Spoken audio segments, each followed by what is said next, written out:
Oh, exciting. Oh, yes.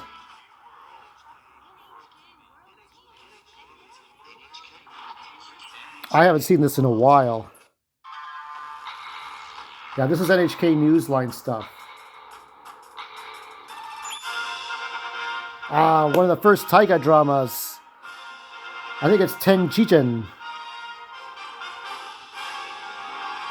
Yep, it sure is. Oh, Bloody Monday, I think. No, this is some weird. I don't know what it is. Oh, it's the baseball drama. Rookies, that's it. Ah, what is this one? Haruhi Suzumiya. Actually, this is from like 2012, 2013 or so. Ah, Yakuza movies. Hitoshi Ozawa. Some cheap movies here. Godzilla type movies. Oh my god. Ah, Dochi. Yep. Oh my god. We'll talk about this one too. We'll talk about this one. Editing this. Yes.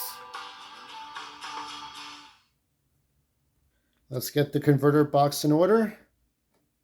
Let's get in goddamn butt fucking focus, please. Everything that I ask, I always get this in return, right? Turn this butt fucker on. Let's go. Ooh, blue screen time. Where are we at? What the fuck are we doing here? So, we're going to be looking at some cartoons that have appeared on TV. Now, these are also copyright protected, so obviously we're not going to be looking at long clips. But I'm going to try to show you what I can. And we're going to look at a total of 5. There'll be an honorable mention. 18.2. So, if you live in the West, or if you lived in the West Coast and are still living there, or you moved on to somewhere else, but you lived in Los Angeles, you lived in neighboring cities in 2009 to 2016, you were aware of 18.2 UTB. Now, before that was, I don't think it was Crunchyroll. Crunchyroll now has anime, but they used to have an anime network. It was some sort of anime network. I do not know the name of it right now. I cannot tell you. It has escaped my damn memory. But we had anime shows. I think it was Funimation. That's what it was called. Funimation. And then Funimation got erased off of 18.2. We're talking about channels 18.1 and onwards, which is KSDI, which is a Chinese Mandarin based kind of like station, and everything else complemented it. So you're looking for Asian stuff. And this was 18.2 Japanese drama, anime, and variety. So there were a lot of programs. A lot of them were taiga dramas, which were dramas that were set during the Edo period, close to the Meiji period. Sometimes they would take place during the Meiji period. You had anime, you had variety shows. One of my favorite shows on here was Aibo, which I think is still airing. I think it's on its 21st, 22nd season. You had a lot of shows on. Bloody Monday. You had anime like True Tears. Now, there was anime on weeknights, right? Saturday nights, weeknights. So we're not going to focus on those. That'll be for some other retro look. So we're looking back as early as 2009 to 2016. That's 7 years this network was on. Now it's Japan Hollywood Network on Digital 44.1 in California, Southern California, from 6:30 to 8 p.m. on a Sunday night. How nice. This used to be 24/7. They used to show a lot of used to have like one drama, one primetime drama. They would show it like 4 or 5 times on the next day. So you'd never miss the show. If you missed it, you could always watch it again later on at midnight to 1, or at 6 o'clock, 7 o'clock. They used to have 15-minute dramas too. They used to have a lot of things. There were so many things that they used to have. A lot of the stuff you see on NHK Newsline, NHK World shows and programs, those are up on YouTube. You can find those segments. Everything else, you have to hunt it down. But luckily, Papi remembers like just the five that we need to focus on. So for this Saturday morning, let's go ahead and look at the shows that were on. There is one that I cannot find that has to do with dinosaurs and robot dinosaurs. And I don't know if I can remember the music of it. But if anybody knows what the fuck I'm talking, let's see if I can remember it.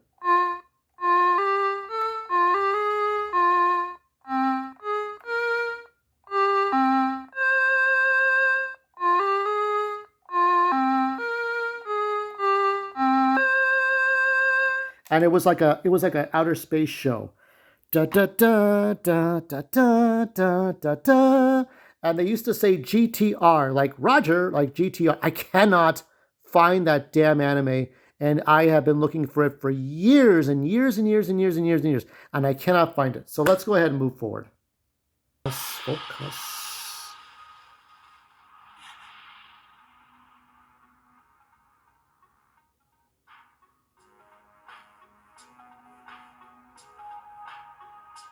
Ooh, there she is.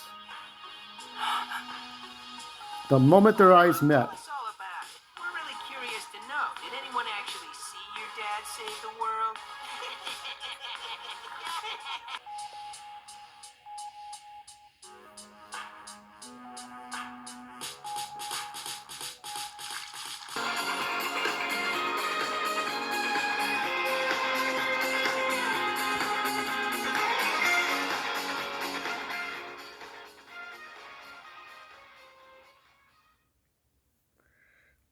I do believe that's so.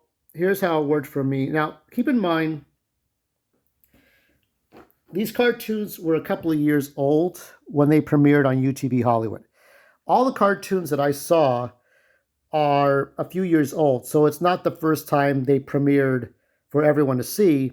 It's the first time they may have aired on American television for everyone to see. So when we're looking at these, it's as NBC used to say, it's new to you, right? So I'm only focusing on these Saturday morning cartoons as an alternative to what CBS, NBC, Fox, and the CW for kids, all that stuff. Okay, whatever was there that you couldn't find, it was here.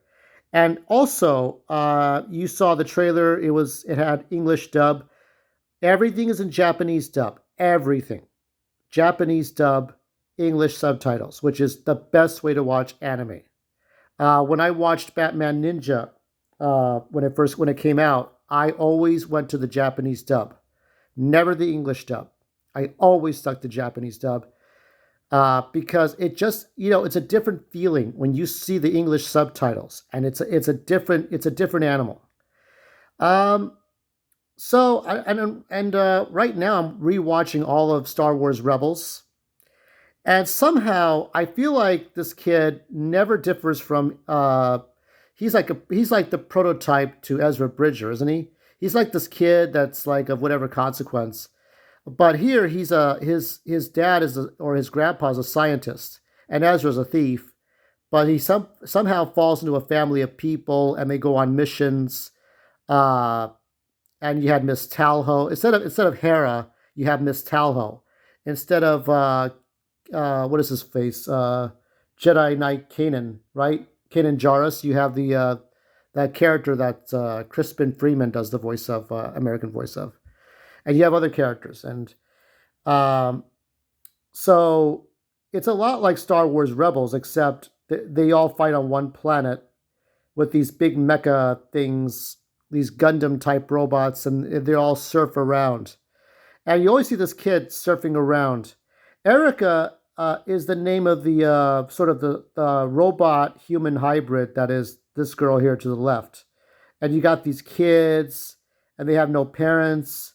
So they're always these whiny kids. I don't know. It's kind of dumb, but in the end, these two find love. They fall in love with each other. There's like the girl that you saw with the pink hair. She's like an evil prototype, and it's a fun. It has 3 seasons to it. It's a fun watch, and this was the first one of the first cartoons that showed up during UTB's tenure, and I liked it. It was fun to watch. I miss Saturday morning cartoons, and UTB is gone, and so is this. But I mean, you could always find it somewhere, but I would prefer the Japanese stuff. So if you find any clips on YouTube, any minute clips or whatever that have the Japanese stuff, please watch some of those because those are really good. Those are really good to watch. I don't have much more to say, but it was a fun. Some of these shows they come and go. They're not 20 seasons long. They're not super long, but what you get out of it's very good. And I like the relationship between the two, the relations between these two characters. I got that Miss Talho figure. I think the Miss Talho figure has the best curves, don't you? Uh, I bought that years ago, actually. When they announced when they announced the fair, they had a Japan fair, OC Japan fair in Orange County, and I went to it. They advertised it for UTB, and I went to that first advertised Japan fair, that the first annual fair, and they had the Miss Talho figure, and I picked that one up. And I believe at that time, if this anime is from 2000 early 2000s, I believe that time that figure was a few years old. So anyway, let's move on to the next one. The next one is my favorite anime as of yet. それじゃ。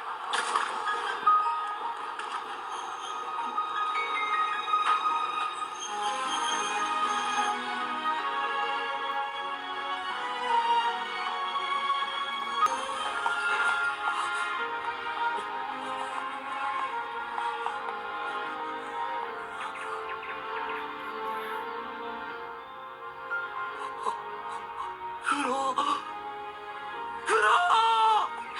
父さん、クロクロ父さ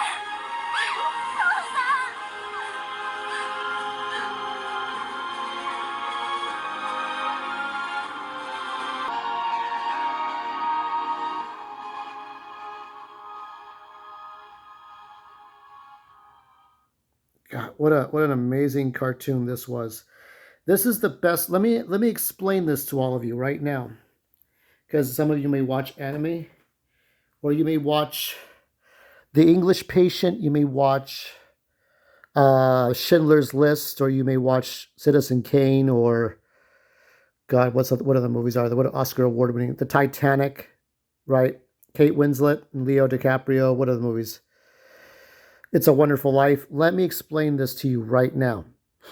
This is the best thing you will ever see in your entire life. Ever. I mean, ever in your entire life. I don't care who you are. I don't care what you are. I don't care if you're LGBTQ, black, trans, white. You're into marrying your dog or marrying your cat or marrying a human being. I don't care what you are, how old you are. It doesn't matter. This is the best thing you'll ever see in your entire life. Ever. Ever. Okay? And I liked it so much, okay? I liked this anime so much that I actually went to, I think, Electronic Fries, and I bought the damn copy. This is it. There's some spoilers in here. So here they are in the back. Here are the children searching for Princess Tina. They look up into the sky.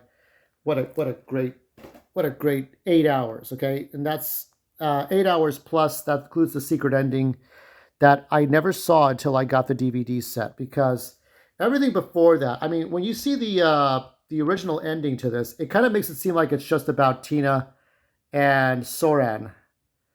Anybody who knows what I'm talking about, I'm going to be talking in riddles here out of context, because uh, you really have to watch those 8 hours to see.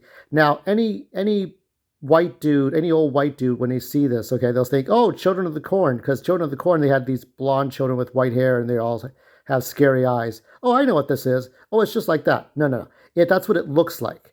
But wait until you watch it. When you start watching it, it is not Children of the Corn. It is not even close to that, because you have to really appreciate that this thing spans centuries. It goes over 2 planets and spans centuries. This is your entire life in 8+ hours. When I saw the original ending for Soran and Tina, it made it seem like it was all about them. But no, the ending that you saw, the partial ending that I showed you, the secret ending, the bonus ending, that is all about the children. All these children here. Wonder was a big, giant, rover type machine. It was like a big hovering machine. And it was kind of a cute device. It was a smart device that helped Tarlant, I think his name is, float around. And he would fly around the islands. So it takes place around the Japanese islands, I guess. This is a 2004 cartoon. And the whole story takes place in 2012, which is when I watched this cartoon again in that future year. Now we're in 2023, when I suppose that the epilogue takes place. There's so much to unpack here, so many things, but you would be a fool to not see this cartoon at all. There is Tina's brother. Tina's it's like, what is it? Tina became Helga, and Helga told this guy, do not commit a sin, and he commits a sin. He was going to turn her over. It has to do with Princess Tina and her being turned into a weapon, like an atomic bomb, but it's like just this pure electricity. Went out of control. You had this kind of Ganondorf type villain. You have all kinds of heroes and villains, but they're all children. It has to do with reincarnation, skipping your life every 100 years to find Princess Tina. It has to do with Tina becoming Helga, but she was Christina. She was Seraphine.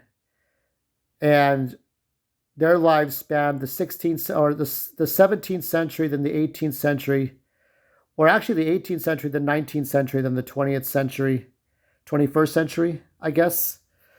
There's so much I'm talking about that you don't understand, but you have to watch the cartoon. You could buy it on DVDs. I'm not sure if it's available digitally. I'm not sure if it's available on Crunchyroll. If you could find it on Crunchyroll, if you could find it somewhere, then find it. Do not watch this in English dub.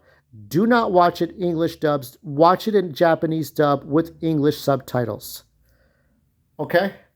I am telling you this as nicely as I can.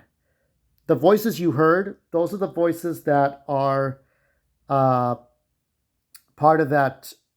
That's Princess Tina there. I don't know who those two characters are in the back. But if you watch it with the Japanese voice actors, that's the best and the most realistic way. There they all are again. Yeah, that ending that you saw was about them and what their lives are like after they decide to remain on Earth, to not go back to Grecia, which is that planet that's far away where Tina came from. This is all about them. It's about life. It's about death. It's about everything. It's about everything. You will understand your whole life after watching those 8 hours. I promise you, you fucking will. You can even stop this video now and go watch it and come back to this later. All right. I've done enough gushing about it. I really implore you to go and see this. I don't know who that is. I like the redrawing. This is a nice redrawing here. Let's go on to the next cartoon.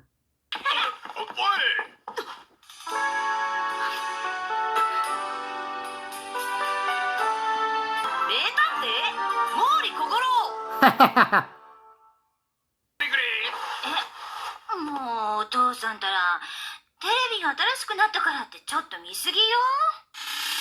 温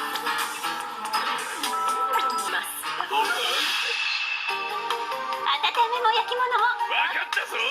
犯人は大沼俊だ。このトリックは簡単な物理の応用。そして凶器は時間が経てば消えてなくなる氷。だからエアコンの設定温度が異常に高かったんだ。理想の追求。川田成彦さんを殺害した犯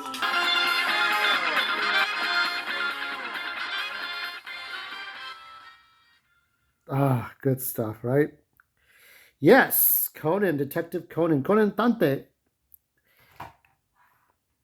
Edogawa Conan Dante desu. Yeah. Oh, so that was Conan versus Wu. I was able to find, otherwise I'd have to go look for English dub voices, and I don't want to look for that because the English dubs suck.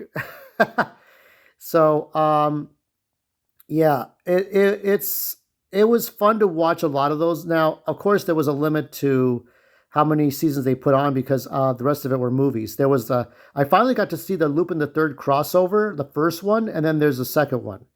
The one where Ron almost dies because she's hanging on to like a Statue of Liberty, and we think she's gonna fucking die because the bad guy had put her in a bad position to where she's gonna slip and fall, and she's like, "It's okay, Conan.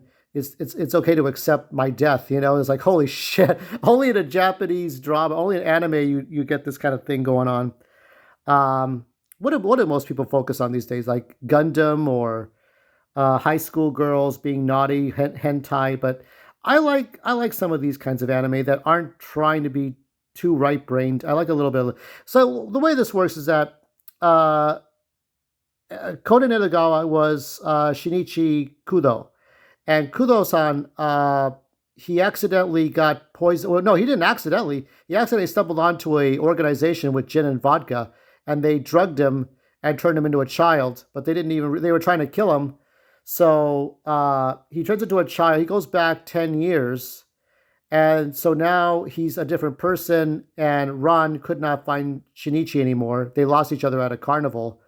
So he comes.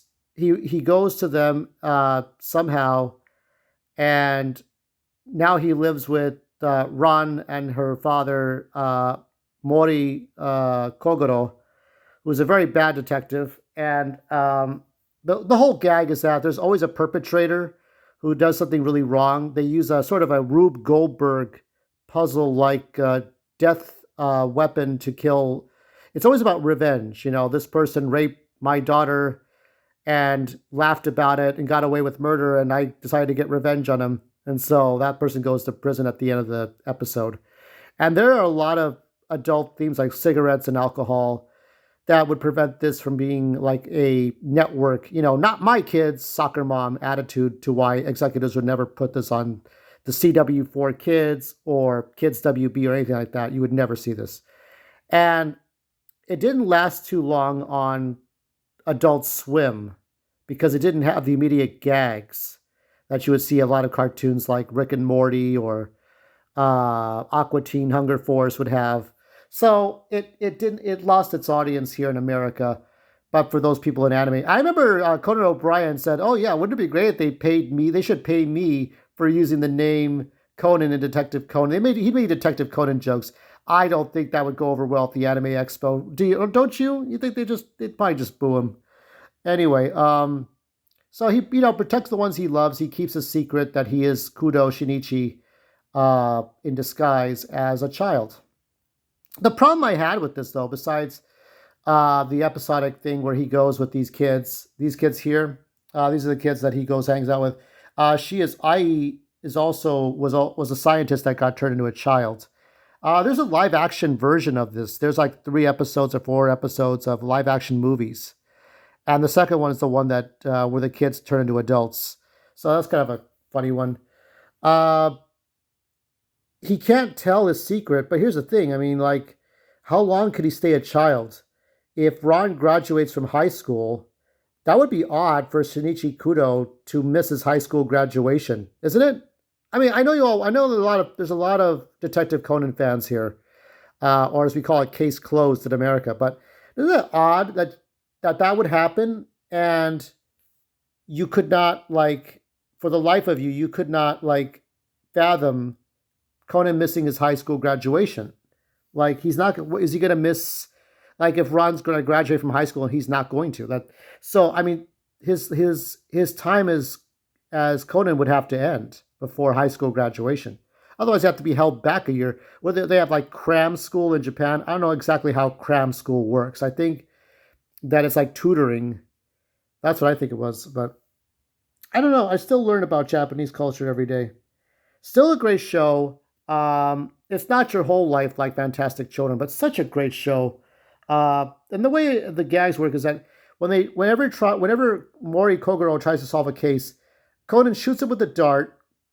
Mori falls asleep, and then Conan's like uses a microphone to say, "I have solved the mystery. Please gather everyone in the room." It's like and there's like, "Oh my God, it's Sleepy Kogoro. That means he's solved the puzzle." And it's like Clark Kent takes off his glasses, and everybody sees the secret, right?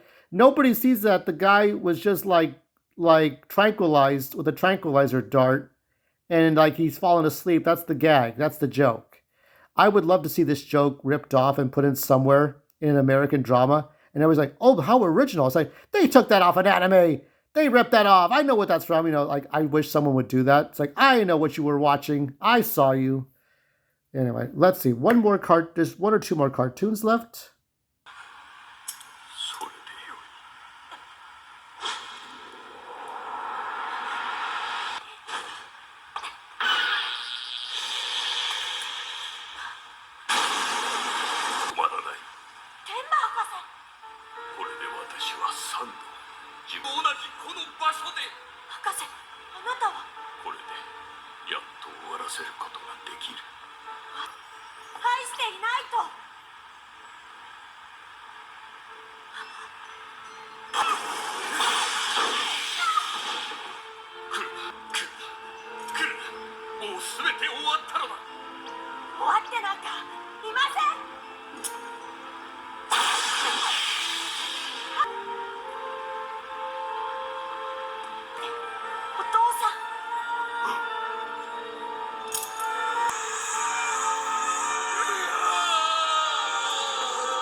This is the Game Boy Advance version of this.